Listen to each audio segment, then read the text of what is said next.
The average solo GP is dead. Being handcuffed to a practice that only makes money while you're drilling crushes your freedom. Being trapped at the office is no way to experience life. And doing more fillings and crowns ain't the answer to freedom. Stop it. Freedom comes when your practice makes money without you. Freedom is choosing how many days and how you dental. Ready to forge your freedom? Then keep listening to become a super GP and super CEO. This is the Titanium Practice Podcast with your host, Dr. Stephen Freeman. Let's go. Hello, all you beautiful people, and welcome back to yet another stellar episode of the Titanium Practice Podcast with your host and personal freedom coach, Dr. Stephen Freeman. Thanks for joining me today. We've got a fantastic topic here for you today. I mean, it's really, really good. I think today we are going to talk about rocks. Rocks, baby. So what do I mean by that? Rocks. I love the concept of if you take like a tall jar and someone hands you some small pebbles, a bunch of sand, and maybe some larger rocks. There's a particular order about what you need to do in order to get the sand, pebbles, and larger rocks into, we'll call it the jar. There's a certain way you have to do it. And the way you do it is the first thing you need to do is you need to put the largest rocks in first. Then the next, and then the next largest, and then finally you fill in that sand, and the sand filters all around those larger rocks. And God, it's such a great metaphor for what you need to be doing at the practice and in your personal life. But I think primarily what it does is affects what we do at the practice. Most people tend to deal with the sand first. The little itty bitty things we spend so much time and attention on. That's what we deal first. We put out that fire, we do that little thing, we do that little thing, and do that little thing. And sometime, we might actually find the time to finally address the big things. Our thinking is all backwards. It's all backwards. That is why we never get anything accomplished. Because we think about it all wrong. And we do this about other things. We talk about this is another podcast, about the fact that people are afraid of flying, even though it's the safest way to travel in the world. You're much more likely to die in the car crash heading to the airport than getting on the airplane and flying on the airplane. And yet people all around the world are afraid to get on an airplane. So we just go about things the wrong way. So what you need to be doing is prioritizing the big things, things that will actually move the needle and get you to where you want to be. And you know how I know you're thinking about this wrong? Is because you're here listening to me today, which means that you're not where you want to be. Everything you've done leading up to this point has gotten you to this point. All your experiences, everything you've done, and there is some hurdle or barrier that is stopping you from getting to where you want to be. Whether that's time off, whether that's money, don't care. You're not focusing on the things that will actually make a difference. And that goes back to me saying, get people to help you to do the little crap, so that you can be the one to actually make change. Because I'll guarantee you, your assistant can't make the change. Your office manager is not going to make the change. The leader needs to make the change for the big things. Your assistant is thinking about coming in, sucking spit, and going home to her family. That's what she's doing. She's not going to care about whether you get more time off. She's not going to care whether or not you have a $1 million, $2 million, whatever $1 million practice. She does not care, nor should she. Now, she should do a good job when she's there. She should perform to the best of her abilities while she's there, but she doesn't give a crap about that practice. She doesn't. She wants to make good money, do a good job, and then go home and be a good parent to her kids. That is her job, and that is her obligations that she needs to fulfill. Your job is bigger than that. So, when we talk about, excuse me, getting these rocks taken care of, you need to identify what they are. Most of the time we suck at doing those things too. But if you're listening to this, you know the whole goal is freedom. That's the biggest frickin' rock we got. That is what you need to be focusing your time and attention on. Then you look at the next smaller rocks. What do I need to put in place after that? What do I need to do to surround that bigger rock to make this all work?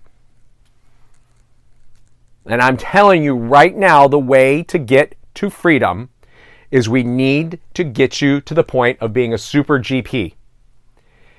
The problem with that is that we were all told in dental school what you did with these specialties was you fill out a referral pad. That is how you do specialty dentistry, is you fill out a dental pad or a referral pad. It is a fundamental failure in our teaching. And it happens to all of us. So they don't want you to be doing specialty procedures. And that's bullshit. Does that mean you should do everyone that walks through your door? Hell no.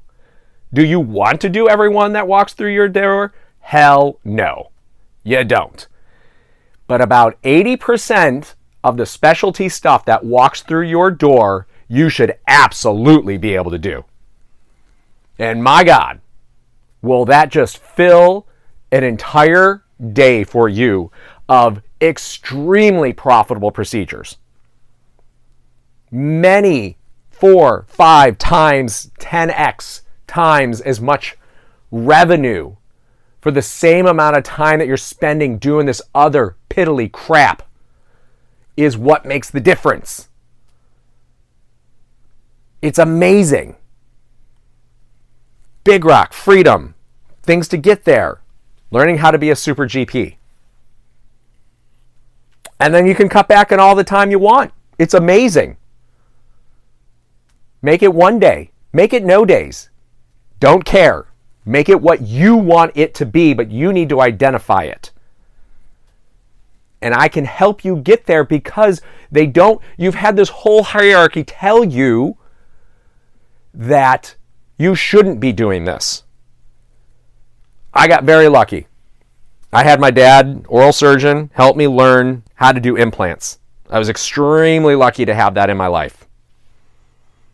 I was fortunate to have him know other specialists. I had mentors and guides to help me how to do this stuff. And almost all of you, I'm willing to bet, have been some course at this point in time about maybe how to place implants. And a lot of the time, the instructor will be like, here's my email, here's my contact info, contact if you need me.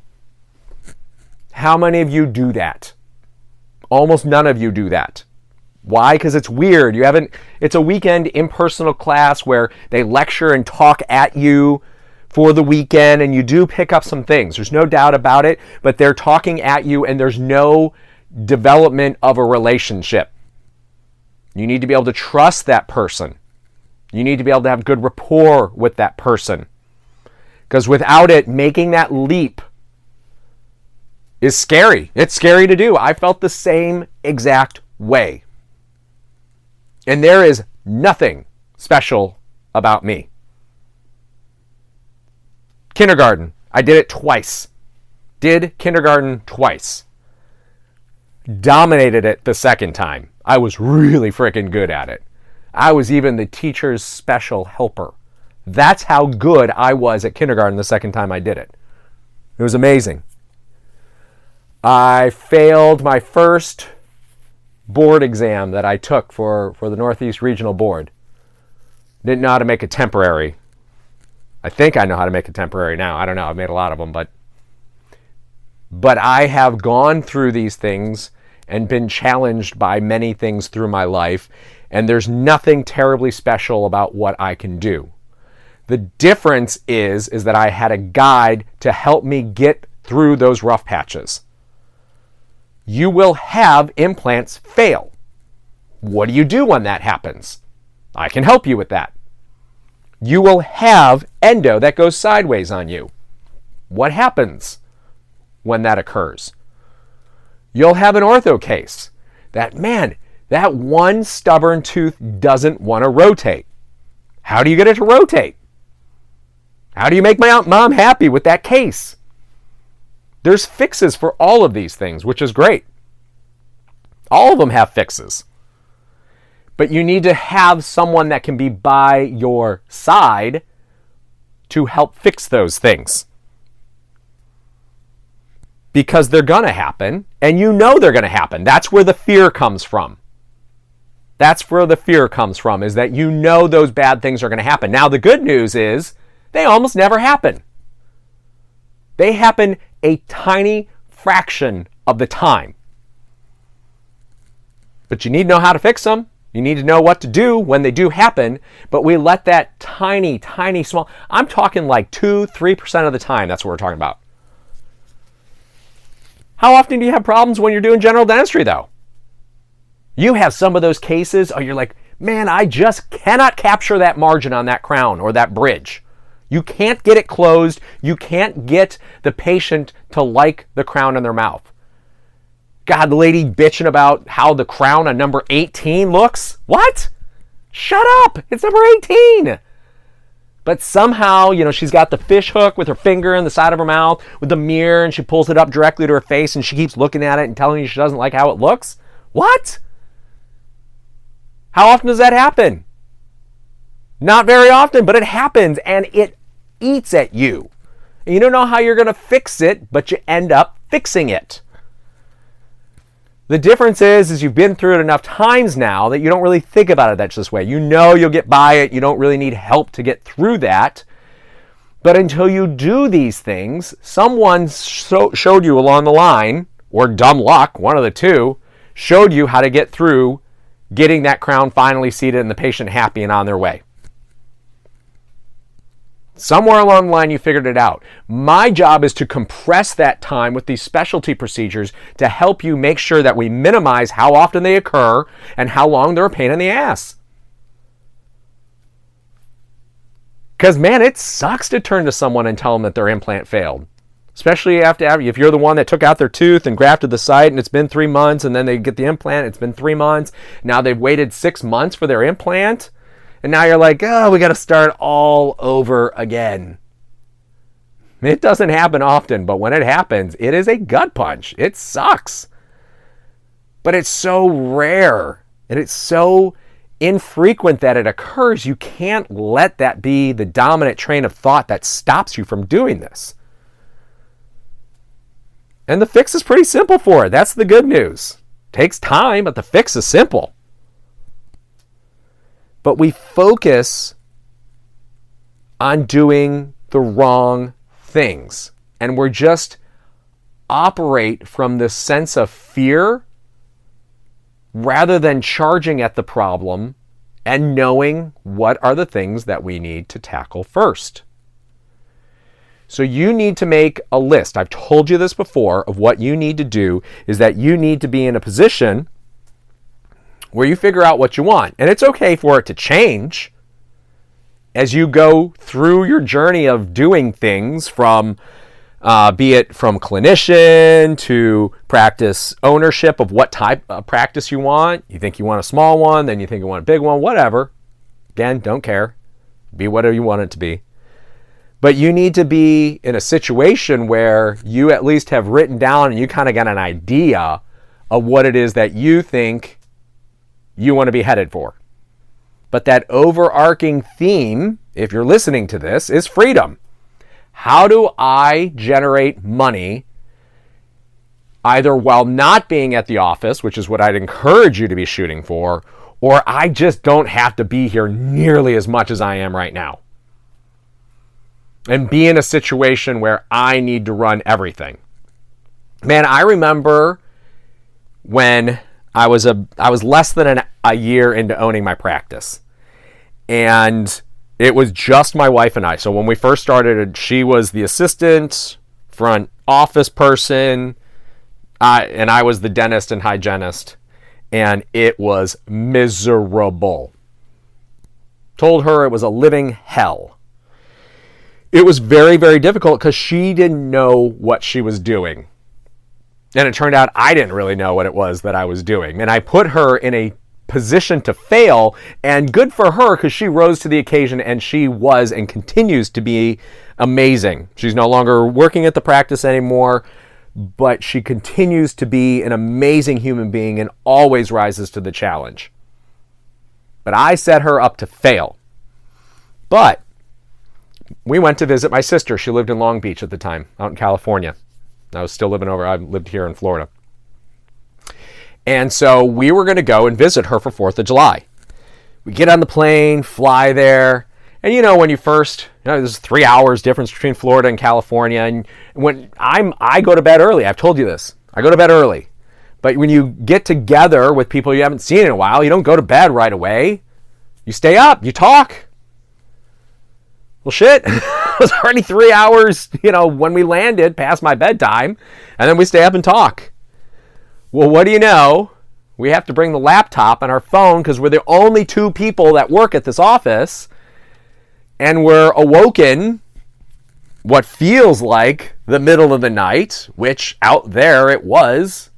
Phone started ringing at 3 a.m. because it was 6 a.m. back here in Florida. I still think that's a little early to be calling the dental office. I don't know who the hell you think you're going to get at 6 a.m. But they started calling. So here we are in about 3 hours of sleep. We spring out of bed, grab the phone, try to get the computer to start up and do that whole rigmarole of, my computer's running slow, blah, blah, blah, blah, blah, blah. And you can't even think straight. You can't think straight because you're just woken up out of this stupor. But that's where it came from. That's where we started. We had just the 2 of us, and I needed to make this practice work, so I needed to be answering that phone, and I needed to be the one that had a computer with me to make those appointments. Whew. We didn't take a salary that first year. Even though it was just the 2 of us, I didn't take a salary the first year. It was slow going. It took me a long time to figure out how to do this. Now I'm pretty damn good at doing it. And now, fast forward, is I don't need to be there. I don't need to be there, and there are people to do all of those things. They'll make all of those appointments. They'll make sure that the phone's answered. All of that stuff just gets done without me, which is amazing.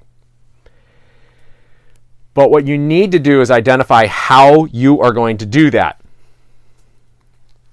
And I'm not saying that all of you are in the position right now where you need to be taking the laptop with you, or whatever you're going to use to schedule patients when you go on a trip, but you need to not be burdened by that stuff. They should not be contacting you while you are on a trip. You are on vacation, you're spending time with your family. So the overarching primary rock is freedom. And then we're going to surround that by getting there, by doing these specialty procedures and making you a super GP. And then we're going to supercharge that practice. And I'm going to use the word super again because it's super cool, and say super CEO to really, really drive up the profits on that. Those are the rocks that you need to be thinking about. That is what you need to be focusing on. You do not need to be doing another Class 2 composite in order to get there. You just don't. That's not the answer of how you get there. Somebody else can do that for you. Somebody else can do that for you. And you may say you don't want to screw with that, and that's fine. And you can keep doing that until you get to the point where you can just say, I'm done with that. And whether that means that you get that out of your practice and you say, I'm just not going to do general dentistry anymore, and I'm just going to focus on these procedures that really actually make me money. Because that's the thing, is that we're all being attacked by so many different factors right now. A lot of you have insane school debt. You all know about the inflation that is just absolutely crushing everything right now, which makes everybody come running in for raises more than they normally do. They normally come running in for raises, but man, how many of you heard your hygienist say they got a text from Heartland saying that they're going to pay their hygienist, $50+ an hour, plus give them like an $8,000 signing bonus? Like, what are you supposed to do with that information? I mean, you've got one of two options. You pay it, or you watch them walk out that door. Part of the way you combat that, though, is culture. And that kind of goes back to mission, vision, core value, and then developing a culture of where people want to stay. That is how you fight against that. And that's an entirely different podcast. But the point to that is the fact that we also need to be dealing with the fact that DSOs can run much more efficiently than we can. Even as a super CEO, somebody else is going to be way smarter at a huge company that's backed by private equity than I can ever make out, any of us. Or at least that I'll ever be. So you need to be looking at the fact that we're being attacked from so many different levels, and we need to be able to differentiate yourself. And speaking of differentiating yourself, you need to be able to have what's called a USP, or unique selling proposition. What makes you special? What makes your office special? And this is one of those things that you'll need to really think about more when you get to the super CEO role than you do about being a super GP. But if your office can keep it all in-house, and you're not going to get referred out, that's a really cool, unique selling proposition, and that's mine. That's what we do. We keep everything in-house. Pedo, ortho, endo, oral surgery, you name it. The only reason someone gets referred out is if they choose to go to somewhere because their next door neighbor said that they should go to see blah, blah, blah because they're supposedly amazing, and you snicker behind your back because you know that person is not that great and you really should go see somebody else instead if you're going to go somewhere else. So that will be another topic at some point in time of what you need to decide when you're a super CEO. But in the meantime, though, that is a great way to grow your practice, even the general dentistry side of it, because people talk, they talk. They got boards for everything. Nextdoor, whatever, blah, blah, blah, Facebook, whatever. They all talk and they all say, where's a good place to go? If you can keep that stuff in-house, you are going to grow the general dentistry because more people will just come to you. Now, they're not going to say, not everyone's going to say they came because of the fact that you do everything in-house. You will just start to get those people, and they'll just show up. I heard you were the implant guy. I'm going to come see you. I heard you were the ortho lady. I'm going to come see you. And it just happens. And it's very cool the first time it happens. Because it's like, I never really thought I was going to be doing this stuff, and here I am. And you never thought you were going to be doing it because you were fearful of doing it, and you need someone to help you get over that fear factor of it. And we can certainly do that. We can certainly help you with that part of it. But what you need to be focusing on are the big things. Freedom, how to get you to be a super GP so that you can free up your time, increase your profits so you can do what it is that you want to do, and you can live the life that you want to live. All right? So that was our talk today about rocks. Very exhilarating, always talking about rocks. But make sure you just focus on the big things in life, and that's the point of it. And let that little stuff fill in around it so we're focusing our energy on the big things rather than on the little things, all right? Love to see you over at titaniumpractice.com. If you want to download our free ebook, Forging Your Freedom, at titaniumpractice.com, we would love to have you. And until next time, I love talking to you guys, and we will talk to you soon, okay? Thank you. Bye. You've been listening to the Titanium Practice Podcast with your host, Dr. Stephen Freeman. Please hit the like and subscribe button and follow us on Instagram, Facebook, and YouTube at Titanium Practice. Questions or comments? Send an email to info@titaniumpractice.com. Join us next time to help turn your average practice into a titanium practice.